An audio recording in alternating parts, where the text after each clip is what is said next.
Third, the crisis and effects of modern anthropocentrism. 115. Modern anthropocentrism has paradoxically ended up prizing technical thought over reality, since the technological mind sees nature as an insensate order, as a cold body of facts, as a mere given, as an object of utility, as raw material to be hammered into useful shape. It views the cosmos similarly as a mere space into which objects can be thrown with complete indifference. The intrinsic dignity of the world is thus compromised. When human beings fail to find their true place in this world, they misunderstand themselves and end up acting against themselves. Not only has God given the earth to man, who must use it with respect for the original good purpose for which it was given, but man too is God's gift to man. He must therefore respect the natural and moral structure with which he has been endowed. 116.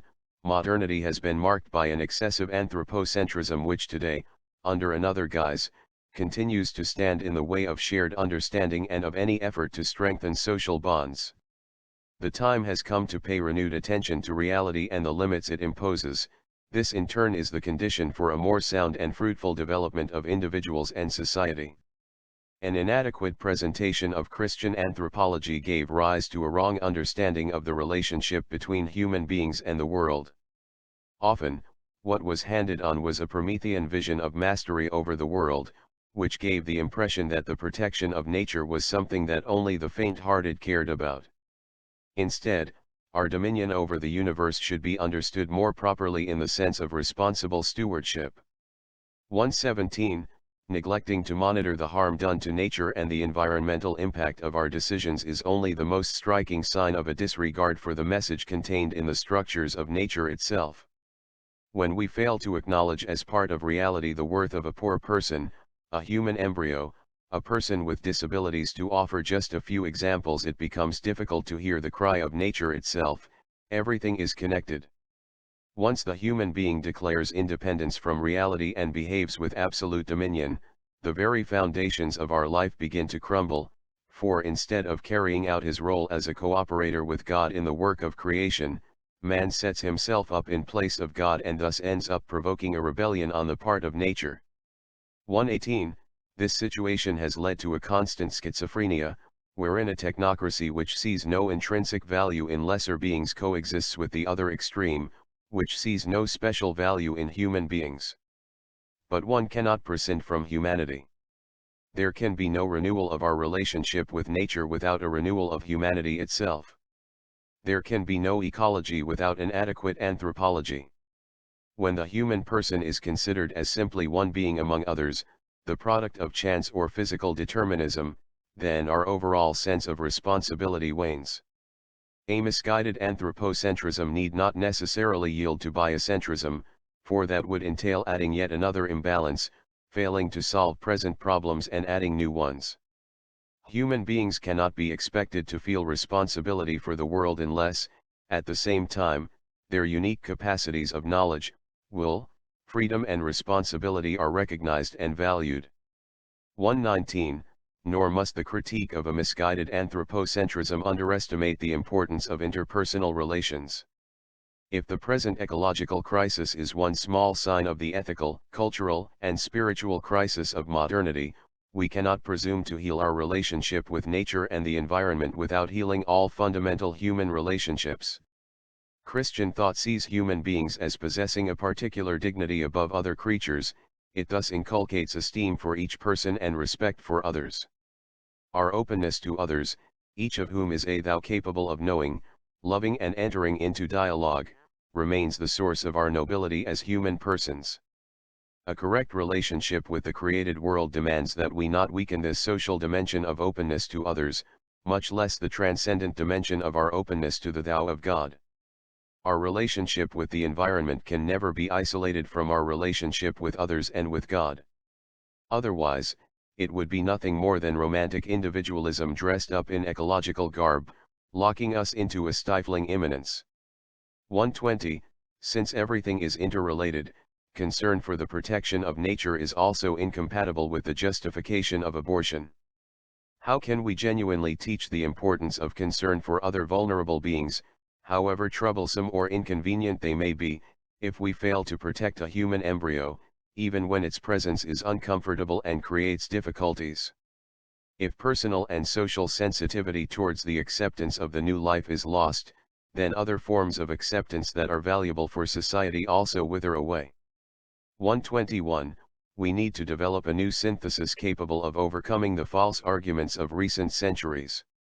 Christianity, in fidelity to its own identity and the rich deposit of truth which it has received from Jesus Christ, continues to reflect on these issues in fruitful dialogue with changing historical situations. In doing so, it reveals its eternal newness. Practical relativism. 122. A misguided anthropocentrism leads to a misguided lifestyle. In the apostolic exhortation The Joy of the Gospel, I noted that the practical relativism typical of our age is even more dangerous than doctrinal relativism. When human beings place themselves at the center, they give absolute priority to immediate convenience and all else becomes relative. Hence we should not be surprised to find, in conjunction with the omnipresent technocratic paradigm and the cult of unlimited human power, the rise of a relativism which sees everything as irrelevant unless it serves one's own immediate interests. There is a logic in all this whereby different attitudes can feed on one another, leading to environmental degradation and social decay. 123. The culture of relativism is the same disorder which drives one person to take advantage of another, to treat others as mere objects, imposing forced labor on them or enslaving them to pay their debts. The same kind of thinking leads to the sexual exploitation of children and abandonment of the elderly who no longer serve our interests. It is also the mindset of those who say, let us allow the invisible forces of the market to regulate the economy, and consider their impact on society and nature as collateral damage. In the absence of objective truths or sound principles other than the satisfaction of our own desires and immediate needs, what limits can be placed on human trafficking, organized crime, the drug trade, commerce in blood diamonds and the fur of endangered species? Is it not the same relativistic logic which justifies buying the organs of the poor for resale or use in experimentation, or eliminating children because they are not what their parents wanted? This same use and throw away logic generates so much waste, because of the disordered desire to consume more than what is really necessary. We should not think that political efforts or the force of law will be sufficient to prevent actions which affect the environment because, when the culture itself is corrupt and objective truth and universally valid principles are no longer upheld, then laws can only be seen as arbitrary impositions or obstacles to be avoided. The need to protect employment. 124. Any approach to an integral ecology, which by definition does not exclude human beings, needs to take account of the value of labor, as St. John Paul II wisely noted in his Encyclical on human work. According to the biblical account of creation, God placed man and woman in the garden he had created not only to preserve it, keep, but also to make it fruitful, till. Laborers and craftsmen thus maintain the fabric of the world. Developing the created world in a prudent way is the best way of caring for it, as this means that we ourselves become the instrument used by God to bring out the potential which He Himself inscribed in things. The Lord created medicines out of the earth, and a sensible man will not despise them. 125. If we reflect on the proper relationship between human beings and the world around us, we see the need for a correct understanding of work. If we talk about the relationship between human beings and things, the question arises as to the meaning and purpose of all human activity. This has to do not only with manual or agricultural labor but with any activity involving a modification of existing reality, from producing a social report to the design of a technological development. Underlying every form of work is a concept of the relationship which we can and must have with what is other than ourselves. Together with the awe-filled contemplation of creation which we find in Saint Francis of Assisi, the Christian spiritual tradition has also developed a rich and balanced understanding of the meaning of work, as, for example, in the life of Blessed Charles de Foucauld and his followers. 126. We can also look to the great tradition of monasticism. Originally, it was a kind of flight from the world, an escape from the decadence of the cities. The monks sought the desert, convinced that it was the best place for encountering the presence of God. Later, Saint Benedict of Norcia proposed that his monks live in community, combining prayer and spiritual reading with manual labor, prayer and work. Seeing manual labor as spiritually meaningful proved revolutionary. Personal growth and sanctification came to be sought in the interplay of recollection and work. This way of experiencing work makes us more protective and respectful of the environment. It imbues our relationship to the world with a healthy sobriety. 127. We are convinced that man is the source, the focus, and the aim of all economic and social life. Nonetheless, once our human capacity for contemplation and reverence is impaired, it becomes easy for the meaning of work to be misunderstood. We need to remember that men and women have the capacity to improve their lot, to further their moral growth and to develop their spiritual endowments. Work should be the setting for this rich personal growth, where many aspects of life enter into play: creativity, planning for the future, developing our talents, living out our values, relating to others, giving glory to God. It follows that, in the reality of today's global society, it is essential that we continue to prioritize the goal of access to steady employment for everyone, no matter the limited interests of business and dubious economic reasoning. 128. We were created with a vocation to work. The goal should not be that technological progress increasingly replace human work, for this would be detrimental to humanity. Work is a necessity, part of the meaning of life on this earth, a path to growth, human development, and personal fulfillment. Helping the poor financially must always be a provisional solution in the face of pressing needs. The broader objective should always be to allow them a dignified life through work. Yet the orientation of the economy has favored a kind of technological progress in which the costs of production are reduced by laying off workers and replacing them with machines. This is yet another way in which we can end up working against ourselves. The loss of jobs also has a negative impact on the economy through the progressive erosion of social capital, the network of relationships of trust, dependability, and respect for rules, all of which are indispensable for any form of civil coexistence. In other words, human costs always include economic costs, and economic dysfunctions always involve human costs. To stop investing in people, in order to gain greater short-term financial gain, is bad business for society. 129. In order to continue providing employment, it is imperative to promote an economy which favors productive diversity and business creativity. For example, there is a great variety of small-scale food production systems which feed the greater part of the world's peoples, using a modest amount of land and producing less waste, be it in small agricultural parcels, in orchards and gardens, hunting and wild harvesting or local fishing. Economies of scale, especially in the agricultural sector, end up forcing smallholders to sell their land or to abandon their traditional crops. Their attempts to move to other, more diversified, means of production prove fruitless because of the difficulty of linkage with regional and global markets, or because the infrastructure for sales and transport is geared to larger businesses. Civil authorities have the right and duty to adopt clear and firm measures in support of small producers and differentiated production. To ensure economic freedom from which all can effectively benefit, restraints occasionally have to be imposed on those possessing greater resources and financial power.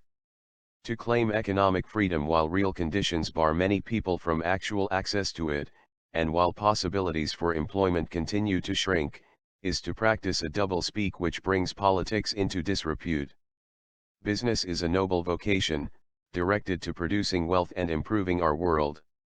It can be a fruitful source of prosperity for the areas in which it operates, especially if it sees the creation of jobs as an essential part of its service to the common good. New biological technologies. 130. In the philosophical and theological vision of the human being and of creation which I have presented, it is clear that the human person, endowed with reason and knowledge, is not an external factor to be excluded. While human intervention on plants and animals is permissible when it pertains to the necessities of human life, The Catechism of the Catholic Church teaches that experimentation on animals is morally acceptable only if it remains within reasonable limits and contributes to caring for or saving human lives. The Catechism firmly states that human power has limits and that it is contrary to human dignity to cause animals to suffer or die needlessly. All such use and experimentation requires a religious respect for the integrity of creation. 131. Here I would recall the balanced position of St. John Paul II, who stressed the benefits of scientific and technological progress as evidence of the nobility of the human vocation to participate responsibly in God's creative action, while also noting that we cannot interfere in one area of the ecosystem without paying due attention to the consequences of such interference in other areas. He made it clear that the Church values the benefits which result from the study and applications of molecular biology, supplemented by other disciplines such as genetics, and its technological application in agriculture and industry. But he also pointed out that this should not lead to indiscriminate genetic manipulation which ignores the negative effects of such interventions. Human creativity cannot be suppressed. If an artist cannot be stopped from using his or her creativity, neither should those who possess particular gifts for the advancement of science and technology be prevented from using their God-given talents for the service of others. We need constantly to rethink the goals, effects, overall context, and ethical limits of this human activity, which is a form of power involving considerable risks. 132. This, then, is the correct framework for any reflection concerning human intervention on plants and animals, which at present includes genetic manipulation by biotechnology for the sake of exploiting the potential present in material reality. The respect owed by faith to reason calls for close attention to what the biological sciences, through research uninfluenced by economic interests, can teach us about biological structures, their possibilities, and their mutations.